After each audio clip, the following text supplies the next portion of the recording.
So today is an exciting day for us to be able to have one of our wonderful students, Alexis Moore, a third grader at Chapin Elementary, who is currently Little Miss South Carolina, and part of her platform is to promote ways that we can stop children from being bullied.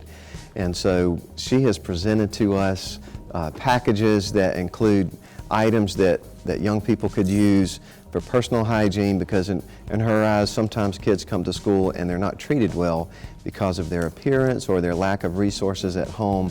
And so she is able to provide those for these kids. These bags contain a toothbrush, toothpaste, soap, deodorant, shampoo, conditioner, and a comb. The bags are small so that they will fit into a book bag, and they look like your basic brown lunch bag. I hope that anyone that saw the bag would just think it was lunch and would not ask questions. I'm happy to say that with the donations that I received, I have been able to create 96 bags. I plan on making a similar donation to the principals of Lake Murray Elementary and Ballantyne Elementary. When I heard about Alexis's project, I wasn't surprised. She has a heart of gold.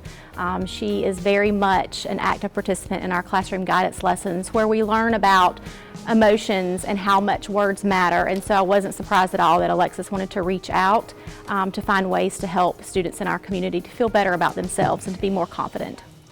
I just don't like people getting bullied and stuff, because it just makes my heart sink, and I think it makes other people's hearts sink, so it just makes me upset and stuff.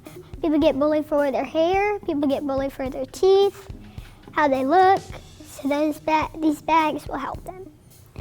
Alexis is a product of Chapin Elementary, and she is evidence that we put kindness and words matters at the top of our list. We want to take care of our people in our classroom communities and our school community at large, and she is evidence that that's what we do every day.